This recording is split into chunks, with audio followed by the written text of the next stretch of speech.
Hi, welcome. This is Donna Roman and Lisa Parisi with Natural Disasters and Us. And yes, we did start the recording. Couple conference reminders. The hashtag is GlobalEd13, and on Twitter it's GlobalEdCon. Please check the schedule for more things coming up. There's a lot of really great sessions that are planned. And we'd like to thank our sponsors that make all this happen. We've got all volunteers with presenters and moderators and social media people, and we also have these wonderful sponsors. And if you could go to the toolbar on the left-hand side of right near your name, and you'll find a little sun, and if you double-click on the sun and place it on where you are, I'm near Chicago, so I'm going to put that right there. And if you just look, it should be right next to the names. The top one's a little square, and the second one is the sun. And Michael just joined us. Hello, Michael. Are the tools free? Yeah, it looks like they are. Hi, Michael. Someone put a hand where I am, so I'll leave it there. That's good. A little pointy. That's the important place over there.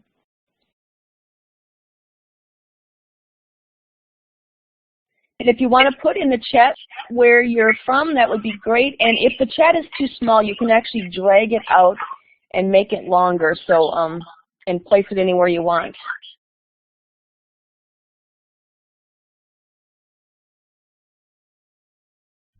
Okay. It looks like we're mostly U.S. except for Michael's here from Australia. We were just talking about Global Classroom and putting our data project in there. Really got a real increase of interest, so that was fun to see. And again, it's this is Donna Roman and Lisa Parisi, and we're going to be talking about a project we did called Natural Disasters and Us. And as we go through, we're going to describe our project, but in the end, we're really going to want you to look at how you could adapt anything like this to your own classroom, because this is a great project and it worked well for our curriculum. We both teach geography. Yours might not lend itself to that, but the concept definitely will. So hopefully you'll be looking at it with an eye that will work for you. And here's where you can find us: our Twitters, Skype name, and email. And when we get done, I can talk you through saving the whiteboard, so you'll have all the slides, so you don't have to worry about remembering all that. Okay, and Lisa, you want to take over? Okay. So one of the biggest things that we do when we create projects is we start with our curriculum, because you know, teachers today just can't veer too much away from the curriculum. So we take a look at it and then see how we can work it into a collaborative project. And what we did last year was we both studied geography, and we said, let's take a look at geography, but not do what are the landforms and what are the water forms and where do we live and where is everything, but how about we look at it through the lens of natural disasters. So we chose a bunch of natural disasters, and we decided that we were going to have different groups research different natural disasters and find out through that natural disaster, like, what kind of landforms need to be around for drought. What's the climate like for drought? What about hurricanes and tornadoes and sandstorms? Are you going to have a sandstorm in the middle of a jungle? And so once we start doing that, then they really start learning about geography. And so we set this up, and there we are. Those were our classes from last year. My class is in New York, and Donna's class is in Illinois. And one of the nice things about working with someone who's not across the country, I mean not across the world, is that we did a lot of synchronous learning. When you do projects with someone on the other side of the world, almost all your learning is asynchronous, but it's just a matter of, you know, changing things around a little bit. But this was a synchronous project. So Donna, you want to explain this one? When we work together, we really actually work together. We don't really work side by side. We plan a project and we do groups that are mixed groups. So there might be 2 students from Lisa's class and 2 from mine, and they work in the same document. I think I'm getting an echo, Lisa, so I don't know if your mic's still on. They're in Google Docs, and if you can see, there's different kids writing. So they're doing their research together.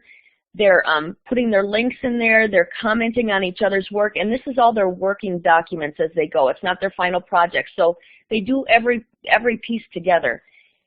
We spend a lot of time trying to work synchronously at the beginning, which we are lucky because our time zones work that way. If they didn't, we would work without doing that. But since we can do that, we work where they're on the computer at the same time for a little bit of it so they can watch each other or what they're putting in there.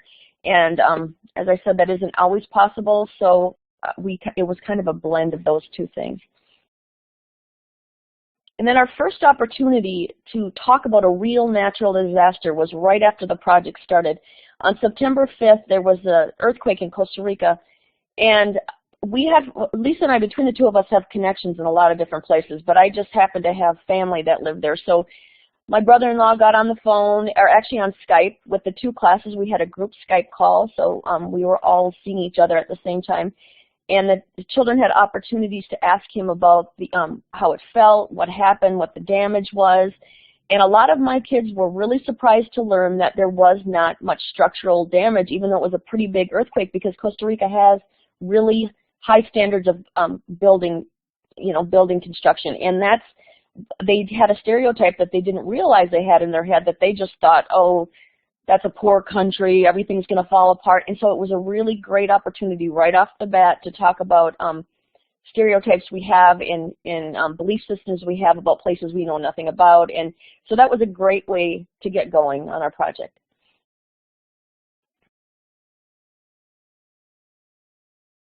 And then we had another opportunity to work together while we were doing this whole project.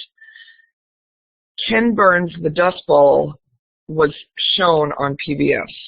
And one of the things that PBS does is when there's a show on TV, they will put it on their website for, I'm not sure how long. It's actually not there anymore, but for a few months. So what I did in my classroom is I set up a Cover It Live. Cover It Live is a really great site that allows you to take a chat, which is what you see here where it says the Dust Bowl and the kids are talking, and you put it into anything you want. So I put it into the wiki, our project wiki, and then the children just come in and they don't really need a login. They just put in their name and they start commenting. So you can throw questions out there. So while we watched the Dust Bowl in school on TV, I was throwing in questions and we were talking about it and they were taking notes, and this was perfect for the sandstorm group, perfect for the tornado group because a lot of this came out. But what was really neat about this is while my class was watching it, Donna's class was on vacation, and a few of her students actually came in while they were on vacation. And you can see that I'm saying hello to Katie, and I'm sending her the link to the movie. That was someone who was not in the room with me. That was someone who was on vacation. And there were quite a few of Donna's students who came in and joined in the conversation. And that's always one of the wonderful things that happens when you do a project and they really get involved with it. And then we had what everyone teased me about, planning during our project. Here we are doing something about natural disasters, and we have the hurricane of the century in New York. We were hit with Hurricane Sandy, and we were out of school for 10 days. because the kids had no electricity, so Donna's class couldn't find out anything about us. And then we came back, and then we were hit with a snowstorm, and we were dumped with like 30 inches of snow. So there was a lot of natural disaster information to gather from this. And one of the things we did, and that's what this is a picture of, my class, when they came back to school, there were only like half the class there because not everyone had electricity yet. And so I took the few kids that were there and we created a wiki about the hurricane because everyone in Donna's class was so worried about us that we thought we would put out that wiki and show them we were safe, we're okay, this is how we handled it. In the meantime, in Illinois, the kids were just riveted to the TV. They were watching the news, and they were so engaged in it, not because it was a disaster, but because they had friends there, and they were concerned about them.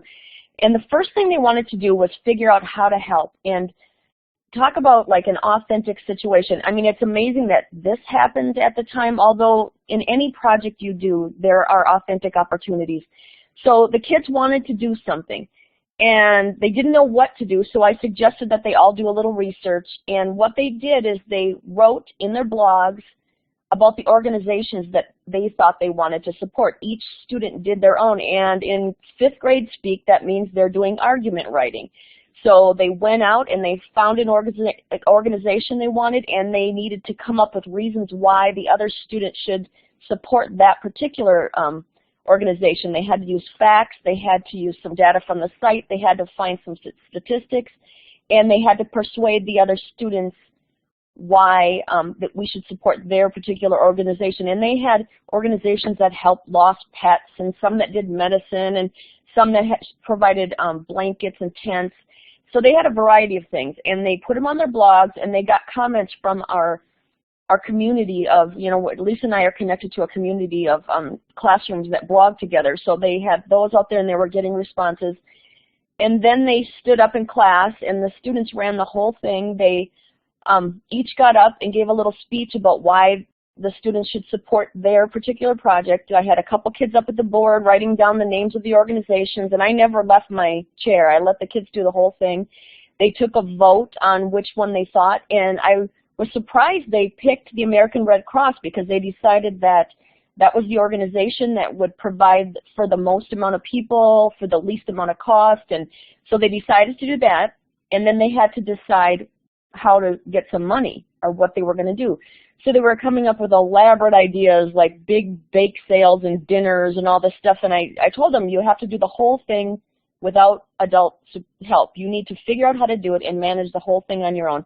And what it boiled down to, they decided to do a money collection. And they decided to divide up in groups. And they didn't divide up in groups by friends, which is what I would have expected. They divided up into neighborhood groups. So the kids that all lived on one block got together, and the kids, so they picked that all on their own so they could be safe and go out together. And then they decided to extend it over Thanksgiving break, I think, so they could hit their parents up, or I'm not really sure what holiday, whatever holiday happened. And it was amazing. I don't know if they ended up with $3,000 or $5,000. It was a ton of money for 23 kids. I couldn't believe it. So talk about empowering. They did the entire thing on their own. And now next time something comes up where that feels too big and too overwhelming, they're empowered now to say, you know what, maybe we can figure out something to do about it. And it was an amazing feat, and it was towards the beginning of the year. So I was really, really impressed with them. It was really kind of a cool thing. I also just want to say that at the time that all of this was happening, this was very early in the year. This was like Halloween was shut down here in New York because of the hurricane. So it was, still in October. It was early in the project. The kids were still struggling with caring about each other. One of the things that Donna and I kept having conversations with them about was they would constantly say, like my class would say, their class is messing up our project. And her class would say, their class is messing up our project. But they never saw it as as a connection. They never saw themselves as a connection. They weren't thinking about themselves as one group. And this hurricane and concern for each other and thinking about each other actually made it easier for them to work together. So all the things we were looking for them to do, they finally did it without us, thanks to a natural disaster. So and I don't think it was just that they just worked our classes together. After that, I think they worked together with any class we worked with better after that.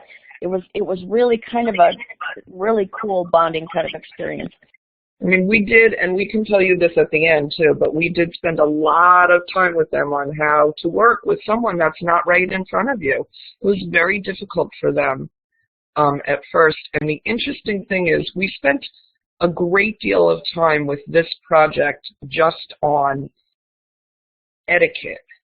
You know, how do you talk to someone? What do you do when you want to change something? How do we handle this? And the way we worked together was every single day we would sit down at the same time. All the kids would get into the docs, and Donna and I would open up Skype on small computers. And groups would come up and say, I need to Skype. We need to talk to each other.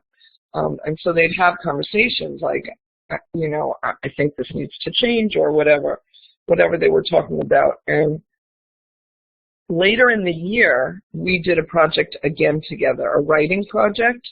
And that project went smoother than anything else we did because they were so used to working together at that point and had worked so well together with other classes around the world that by the time they got back together again for the final end of year project, they were like, oh, old friends. Yeah, it's nice to see you. And they just got down and worked, and it was great. So this is the reflection part. One of the things that goes into every single project we do is a reflection. Donna and I met probably weekly. On the weekend, we would Skype together to talk about how things were going, where we wanted to go during the week. Did we want to have a whole class conversation? Did we want to have small group conversation? What was going on? But we also asked the kids to reflect at the end. What was it like? So we have a voice thread, and in the voice thread, we weren't necessarily asking questions about what they learned with the natural disasters. We saw what they learned through their projects. We were asking questions like, what was the hardest part of this? What was the biggest challenge for you? What would you change in the next project? And then they wrote blogs about it too. So it's always great to hear the children's reflections at the end and get them to really think about what's going on. And we did have final group projects. They together created a video. They did it as a news report, but it was really adorable. I mean, we have like people standing in a hurricane, and like behind them the wind is blowing, and you know, trees are falling down. And then so they did, my class recorded part of it, then Donna's class recorded part of it. We put the video together, and they had this great video that encompassed all the learning they had done.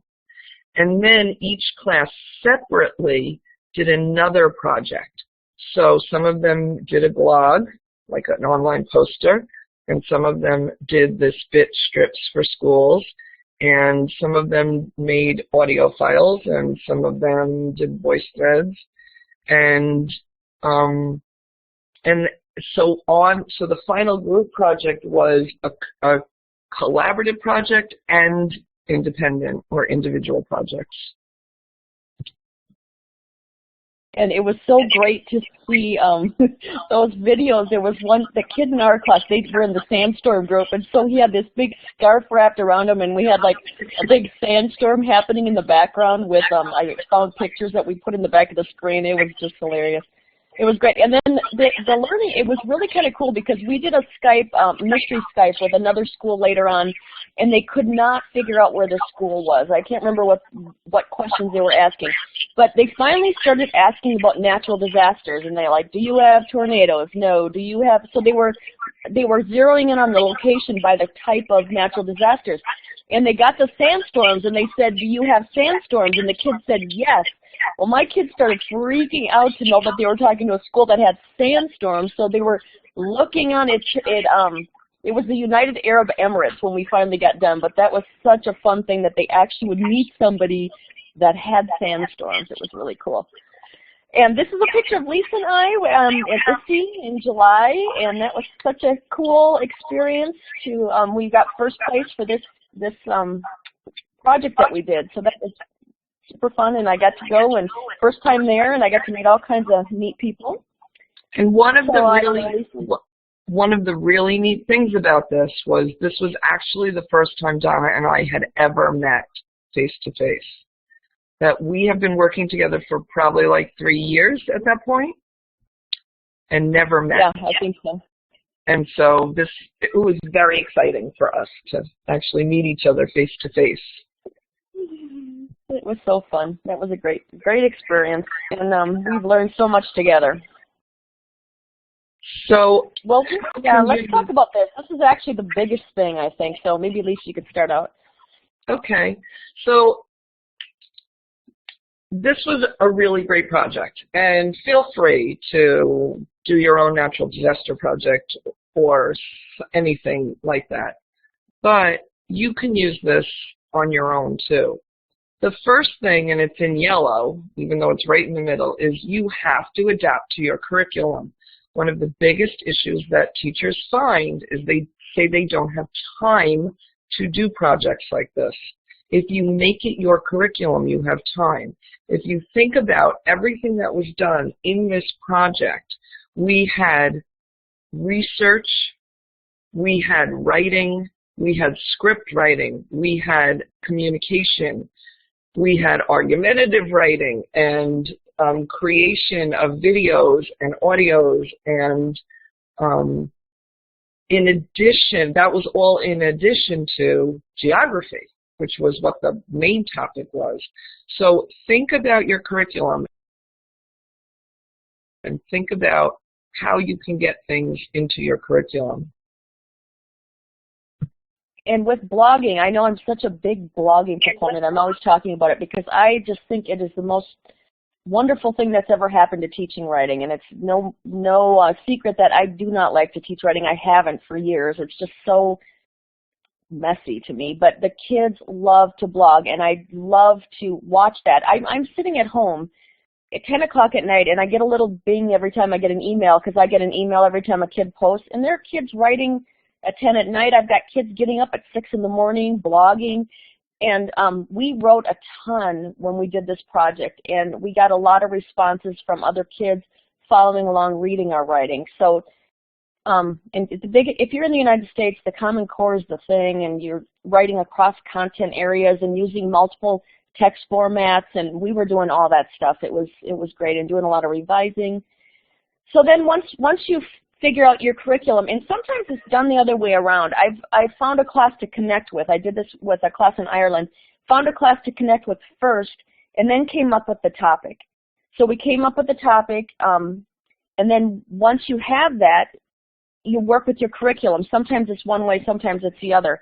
With Lisa and I, Lisa actually came up with this idea, and it was perfect for us, and then we could kind of back into it and develop a plan and to collaborate. And in order for the kids to collaborate, I just can't even stress this enough, in order for the kids to learn how to collaborate, the teachers have to collaborate.